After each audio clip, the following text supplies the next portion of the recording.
dalam 1 bulanan ini saya melakukan riset kecil ketika kita menggunakan karya orang lain kan kena copyright claim, lagu terutama karya cipta lagu kita akan kena copyright claim. Nah, ada beberapa konten yang kemudian diperkenankan, entah diperkenankan atau bagaimana. Jadi ketika Anda menggunakan lagu orang lain dan gambarnya berbeda, bukan ngambil gambar itu, bisa aman. Tetapi kemudian saya dapat pelajaran bagaimana caranya mendaftarkan lisensi.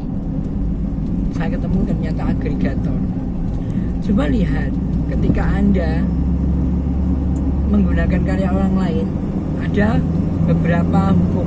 Yang pertama adalah sama sekali Anda akan punya teguran, dolarnya merah. Dan Anda tidak bisa apa-apa kecuali Anda mendelete atau di-delete YouTube. Ya, ingat, di-delete YouTube. Kalau Anda tetap ngeyel, satu akun Anda akan di-delete. Jangan sampai terjadi. Ini kalau re-upload dikandani sama YouTube ngeyel, akun Anda akan di-delete, take down semuanya. Yang kedua, semua pendapatan akan dibayarkan ke pemilik lagu. Dolarnya merah. Ya, kalau udah begini, Anda hanya dapat hit.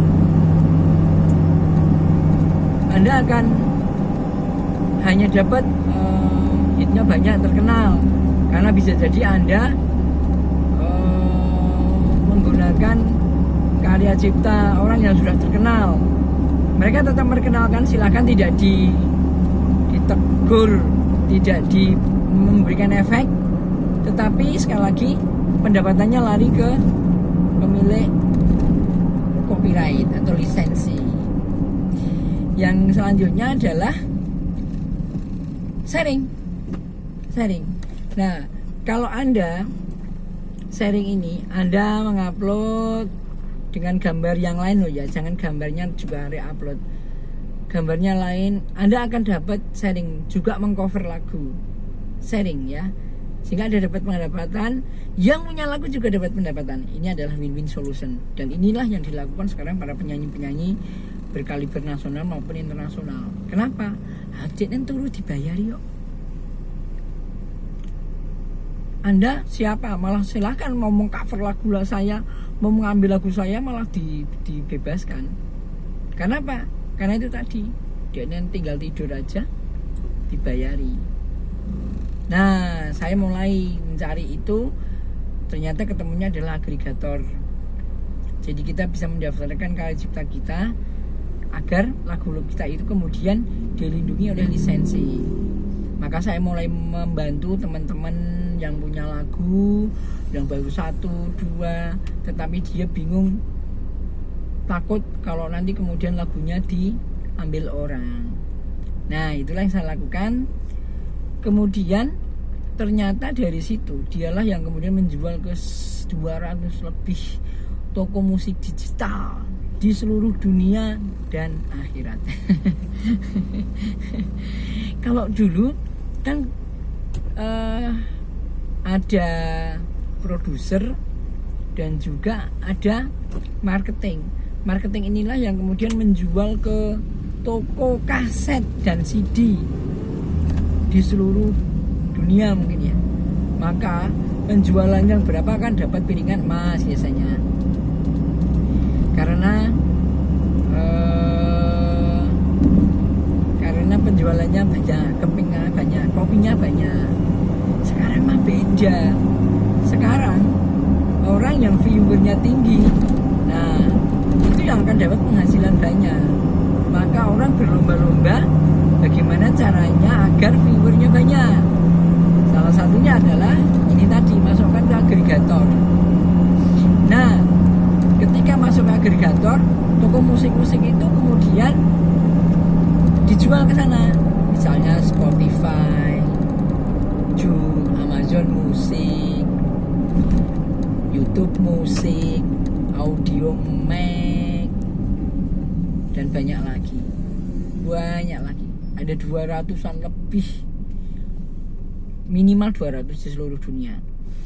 Sehingga orang yang kemudian mendengarkan lagu di Spotify, maka kita akan dapatkan penghasilan. Ada banyak, misalnya mereka yang kemudian mendaftarnya juga harus manual, mengisi manual, kemudian dikirimkan secara fisik ke agregator. Ada yang kemudian mendaftarnya secara online. Nah, silahkan mau pilih yang mana. Kalau Anda mau pilih dengan cara yang seperti itu, manual, ya silahkan. Kalau saya sih milih yang mendaftar online. Laporannya, ada yang kemudian melaporkan hasil penjualannya lagu itu dengan cara kita request laporan. Baru setelah mungkin 2 hari akan dikirimkan laporannya secara manual. Ada yang kita tidak perlu request. Jadi kita ketika ada penjualan, diputar orang lagu kita, ya sudah, kita akan langsung bisa lihat bahwa lagu kita udah diputar. Dilihat orang sekian, statistiknya sekian, dan kita mendapatkan penghasilan sekian. Ada yang laporannya itu gelondongan. Jadi kalau Anda punya banyak konten, maka dia akan melaporkan dalam gelondongan. Tapi ada juga yang laporannya seperti Google AdSense. Laporannya itu per konten. Jadi konten ini yang lihat berapa, sehingga kalau misalnya ini lagunya Anda membantu lagunya siapa, maka per lagu atau konten itu akan punya daftar insight dan penghasilannya menurut per konten. Sehingga kalau Anda mau bagi kontennya juga gampang. Bagaimana mengambil uangnya? Rata-rata kalau di Indonesia transfer. Kalau di luar negeri ada yang menggunakan Payoneer, ada yang menggunakan PayPal, ya. Nah, 2 itu yang paling banyak digunakan. Kalau transfer kok kayaknya sih saya belum lihat, tapi mungkin ada, saya aja yang belum lihat. Jadi ini adalah cara baru menurut saya. Toko kaset saya nggak tahu, toko kaset sekarang masih atau enggak ya, saya nggak tahu. Tapi sekarang toko kaset itu sudah berubah, berganti menjadi toko musik digital. Nah, hebatnya, saya nggak tahu ini kehebatannya atau kekurangannya, mereka membatasi tidak semua orang bisa ngupload, bisa menjualkan ke Spotify, ke Juk dan sebagainya. Tidak sembarang orang kan bisa. Tetapi mereka bekerja sama dengan agregator. Agregator bekerja sama dengan publisher. Nah, hanya agregator inilah yang kemudian bisa menjual ke toko musik digital. Sehingga ini adalah sebaran pendapatan, sebaran rezeki. Oke, semoga informasi ini bermanfaat. Assalamualaikum.